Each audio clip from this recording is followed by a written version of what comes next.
पत्ता गोभी की सब्ज़ी बना रहे हैं। आलू, टमाटर, हरा मिर्चा को अच्छे से तेल में जीरा फ़ौरन तेजपत्ता फ़ौरन डालकर करिए और जीरा अदरक लहसुन का पेस्ट डालेंगे।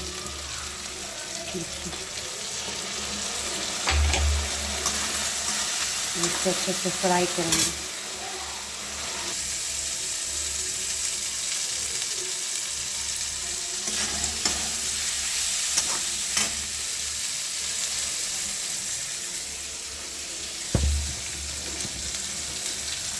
ये पत्ता गोभी को डाल देंगे।